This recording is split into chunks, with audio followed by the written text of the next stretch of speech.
မင်္ဂလာပါခုကဒီတရုတ်စကားပန်းလေးကိုထိုးပြပေးမယ်နော်ဒီတရုတ်စကားပန်းထိုးတဲ့အခါမှာလိုအပ်တဲ့ချီအဖြူနဲ့ဥစံတော့ကချီအဝါရောင်နဲ့လိုမယ်အဖြူရောင်နဲ့အဝါရောင်နဲ့ပါဒါလေးကကြတော့ပိုလီချီလေးသုံးလိုက်တာကကြတော့ယုံချီတစ်ချောင်းလေးသုံးပါပါနော်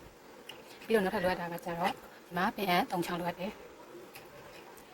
အရင်ဆုံးပန်းစမထိုးခင်မှာဘာလုပ်ရမလဲဆိုတော့ပုံချမ်းလေးဆွဲထားရမယ်ဒီလိုပုံချမ်းလေးရင်ဆွဲထားမယ်ပွင့်ဖက်5ခုနဲ့ပုံချမ်းအရင်ဆွဲမယ်ပြီးတော့ပွင့်ဖက်တစ်ခုတိုင်းရဲ့အောက်ခြေမှာဒီလိုအတီကြီးလေးတွေထည့်ထားမယ်အတီကြီး5ခုထည့်မယ်ဒီအောက်ခြေမှာတစ်ခုဒီအောက်ခြေမှာတစ်ခုဒီအောက်ခြေမှာတစ်ခုစုစုပေါင်းအတီကြီး5ခုထည့်ထားမယ်ပြီးတော့နောက်မှာချုပ်ထားမယ်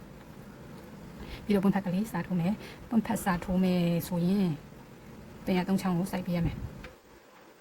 ပင်ရ3ချောင်းစိုက်တဲ့အခါမှာဒီပွင့်ဖက်ရဲ့ဒီမှာ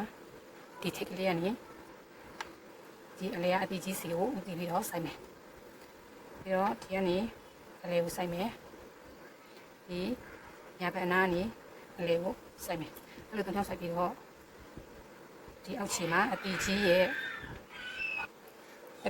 ဘက်ကနေကပ်ပြီးတော့လက်ကိုထုံမယ်ပြီးတော့ဒီပင်အမှားဒီလိုလေးရေးပြီးတော့ဒီအတီကြီးထဲကိုဒီလိုလေးထိုးမယ်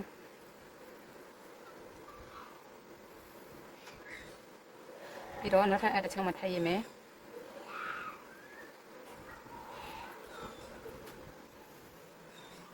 နောက်ထပ်အတစ်ချောင်းမှထပ်ပြီးတော့ရေးမယ်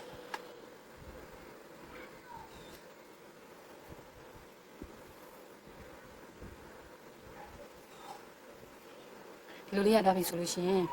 ဒီတိုင်3တိုင်ကိုရက်ပေးရမယ်ဒီမှာအရဖင်လေးကိုသုံးထားတယ်ပြီးတော့ဒီမှာတစ်ခုကျော်စီရက်မယ်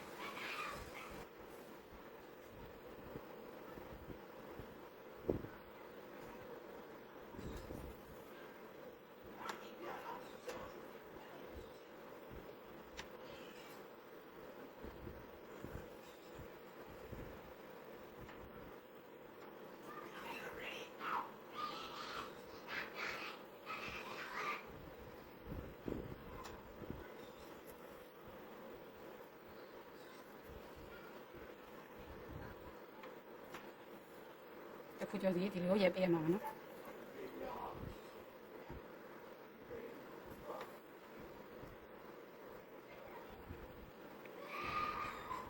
ဒါဆိုရင်ဒါလေးပြေခါနေပါပြီ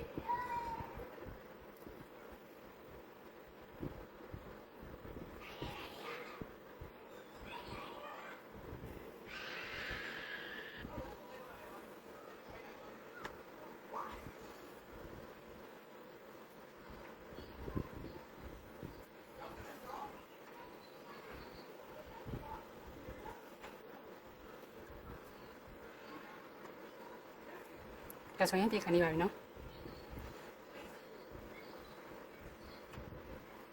ပြေခါနေရင်ဘာလုပ်ပေးရမလဲဆိုတော့ဒီမှာဒီတိုင်းတစ်ခုမှာဒီမှာကျိုး2ချောင်းရှိတယ်အဲကျိုး2ချောင်းလေးကိုဒီမှာအလေးကိုထိုးပေးရမယ်အဲ့ဒါမှဖောက်ကတိုင်းကြီးကပြုံးမထားမှာ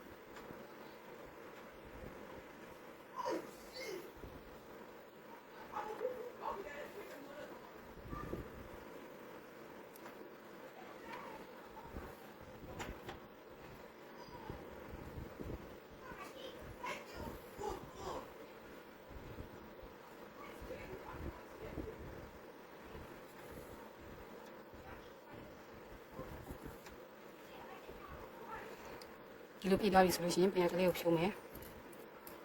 ပင်ကိုဖြုတ်ပြီးတော့ဒီလိုလေးတစ်ဖက်ပြအောင်ရေးပြမယ်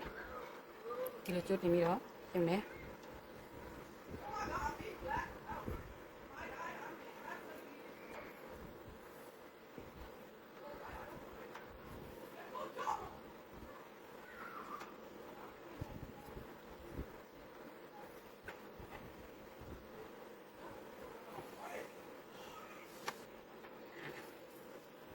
ဒီတစ်ဖက်လုံးပြအောင်ရေးပြရမယ်